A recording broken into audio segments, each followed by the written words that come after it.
tampoco es tan complicado. Y bueno, básicamente conceptos básicos.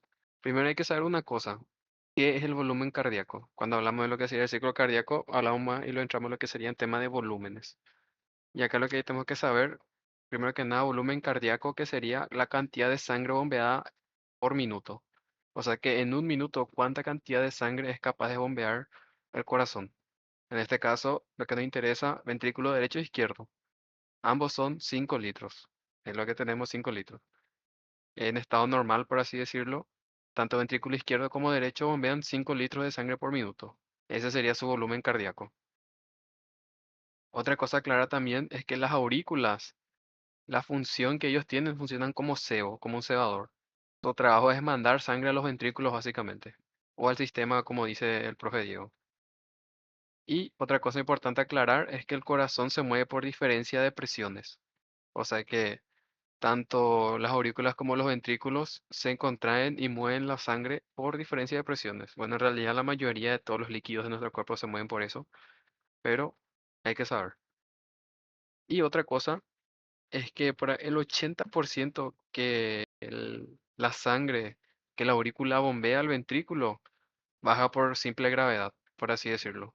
Digamos que cuando se abre la válvula auriculoventricular, un 80% de la sangre puede bajar tranquilamente por la gravedad, pero un 20% de ella lo que no es capaz de eso, y ahí es donde básicamente ocurre la acción ventricular, que se conoce también como patada ventricular, curiosamente, en donde ese 20% que se quedó en la aurícula baja al ventrículo. Y bueno, que ahora que sabemos eso, tenemos que saber lo que sería la fase del ciclo cardíaco. Como mencioné, lo que acá nosotros tenemos que saber, sí o sí, por lo menos sería esto de acá, la fase del ciclo cardíaco. ¿Qué es lo que ocurre fase por fase a la hora de que el corazón se contraiga y se relaje básicamente? La primera fase de ello es el llenado o la diástole, que es cuando el corazón se empieza a estar relajado y se empieza a llenar básicamente. Eh, Cabe recalcar que esto ocurre, estamos hablando específicamente de lo que sería el ventrículo izquierdo. Y bueno, la primera fase es la fase de diástole, la de relajación, donde las válvulas auriculoventriculares están abiertas y el ventrículo se llena. Una vez que el ventrículo se llena, ocurre la siguiente fase, que se conoce como contracción isovolumétrica. El ventrículo se contrae y la presión dentro de él sube. Una vez que ocurre eso y el ventrículo se contraiga, se cierran las válvulas auriculoventricular, que se conoce como este sería el primer ruido cardíaco que ocurre. Obviamente estoy escuchando ya lo que sería el latido de un corazón. No sé si alguna vez escucharon que cuando late el corazón suena un pum pum, pum pum, pum pum. Así suena básicamente. Y bueno, básicamente el primer ruido, el primer pum, por así decirlo, que suena, ocurre justamente porque está en esta fase. Porque las válvulas auriculoventricular se cierran provocando ese primer ruido cardíaco. Pero hay que aclarar una cosa. Cuando ocurre primero la primera contracción isovolumétrica, la sangre que se encuentra en el ventrículo todavía no sale. La sangre se encuentra todavía dentro del ventrículo. ¿Dónde? Opa, se murió alguien, parece. Se murió Sol. Y bueno, y en la tercera fase, que es la fase de eyección, como dice su nombre, aquí sí es donde recién lo que sería la sangre se encuentra dentro del ventrículo, es expulsado hacia la aorta. La presión ventricular finalmente va a superar la presión aórtica, que tiene que ser mayor a 80 milímetros de mercurio, haciendo que la válvula aórtica se abra y la sangre sea expulsada por la aorta. Y luego ocurre la cuarta fase, que es la última, que es la relajación isovolumétrica. El ventrículo se relaja, se cierra la válvula aórtica, que es el segundo ruido cardíaco que ocurre cuando la válvula aórtica se cierra. Y ahí de vuelta ocurre lo que sería la primera fase, que sería el llenado, donde las aurículas se llenan, la válvula auriculoventricular se abre y el ventrículo se vuelve a llenar. ¿Se entendió todas las fases paso por paso? Lo más importante saber acá, como mencioné, es uno, cuando ocurre el primer volumen, el ruido cardíaco, que es en la contracción volumétrica, que sería en la segunda fase. Dos, que en esta fase todavía no sale sangre, sino que la sangre es eyectada en la fase 3, que se llama fase de eyección. Y esto ocurre justamente cuando la presión del ventrículo o la presión ventricular supera lo que sería 80 milímetros de mercurio. ¿Se entendió? Todo eso. Y por último, que el segundo ruido cardíaco que suena, el segundo tum, por así decirlo, que suena cuando escuchas lo que sería el corazón, ocurre justamente porque la válvula aórtica se cierra. El primero de ella era porque la válvula auriculoventricular se cierra. El segundo es cuando la válvula aórtica se cierra. Y bueno, eso serían las fases del ciclo del corazón. Digamos lo más importante, por así decirlo, lo que sería este tema, lo que nosotros teníamos que saber y dominar. Pero también el profesor nos mandó revisar estos conceptos básicamente relacionados con justamente lo que está aquí. Y es que, primero que nada, hay que aclarar una cosa.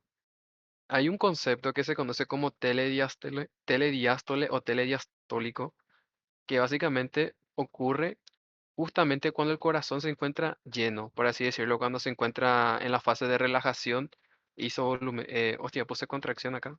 Sí, en la fase de relajación isovolumétrica, justamente cuando el corazón, perdón, el ventrículo izquierdo se está llenando de sangre.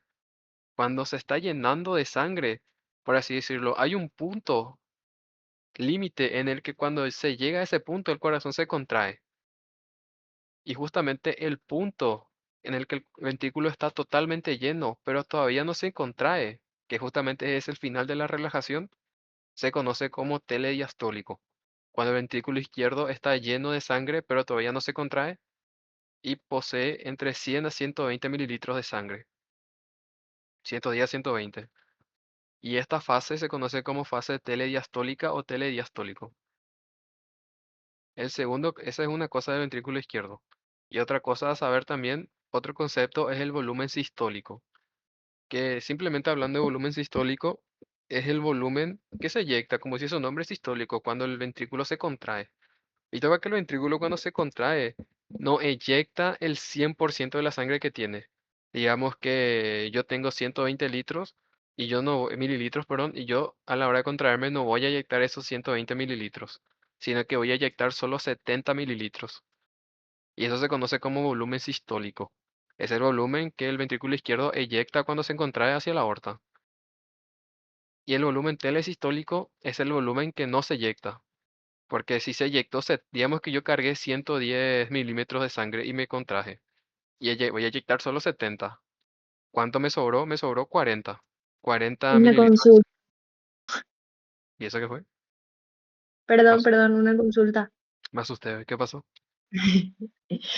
¿A qué se refiere cuando se dice eyectar? Eyectar es ¿Cómo se puede definir cuando, ese término? cuando la sangre sale del ventrículo, por así decirlo. Digamos que voy a tener tu ventrículo acá. Hostia, no sé, un carajo. Digamos que vos tenés tu ventrículo y acá está tu aorta. Y una vez que básicamente la presión es muy, pero que muy grande dentro del ventrículo, la sangre que está acá va a ser eyectada, o sea que va a salir disparada hacia lo que sería la aorta. ¿Se entiende?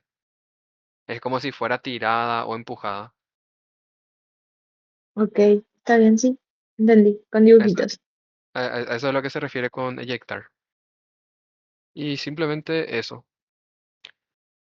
¿Y dónde era que me había quedado? En el volumen sistólico, que es la cantidad que se eyecta, que es 70 mililitros. O sea que nosotros tenemos 110, 120 mililitros dentro del ventrículo izquierdo, que se conoce como telediastólico, cuando está a punto de contraerse, cuando el ventrículo está lleno. Una vez que se contrae, como había mencionado, no se envía toda la sangre, sino que solo 70 mililitros se eyecta. O sea que si yo tuve 110 mililitros a la hora de contraerme y solo voy a expulsar 70, me quedó 40. Y si tuve 120, me quedó 50. Simplemente esos son estos tres conceptos. Volumen telediastólico, la cantidad de sangre que el ventrículo se llega a cargar antes de contraerse, o al final de su relajación, que es lo mismo. Volumen sistólico, que es el volumen que el corazón, la cantidad de sangre que el corazón eyecta, que es 70 mililitros. Volumen telesistólico es el volumen que no se eyecta. Si yo tenía 110 y eyecté 70, me sobró 40. ¿Y qué queremos decir con eso? Queremos decir entonces que el ventrículo izquierdo posee una capacidad de eyectar un 70% de sangre, 60%, disculpen, de sangre, que es el porcentaje. De un 100% que se me cargó, el ventrículo izquierdo solo es capaz de eyectar 60% por cada sístole, por cada contracción. ¿Se entendió todo eso?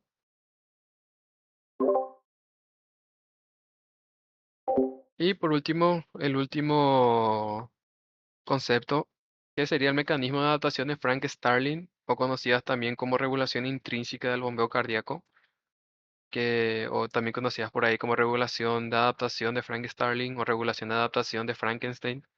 Es básicamente la capacidad intrínseca del corazón para ajustarse al bombeo y la cantidad de sangre que recibe latido a latido.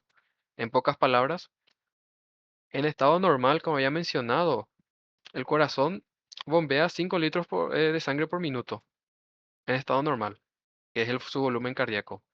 Pero eso no quiere decir que sea capaz de bombear más de 5 litros por minuto. Digamos que sobre todo cuando estás haciendo ejercicio, tu frecuencia cardíaca aumenta, tu ritmo cardíaco aumenta. Eso hace que el corazón bombee más de 5 litros por minuto. Y ese mecanismo explica eso nomás, que el corazón tiene la capacidad de adaptarse a las necesidades del cuerpo. Si se necesita bombear más de 5 litros por minuto, el corazón va a bombear más de 5 por minuto. Puede bombear 5, 7, 8, mucho más. Simplemente eso explica este mecanismo de adaptación.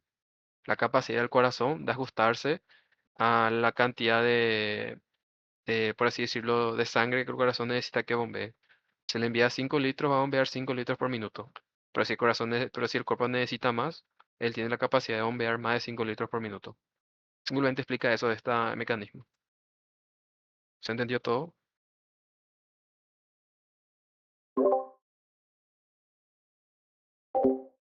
Y eso sería todo lo que sería ciclo cardíaco. Esta parte es más concepto que otra cosa. Porque tenés que saber estos cuatro conceptos: telesistólico, sistólico y el volumen telesistólico, las cantidades de sangre en cada uno, cuánta cantidad de sangre el corazón eyecta, mecanismo de Frank Starling y obviamente las fases del ciclo cardíaco.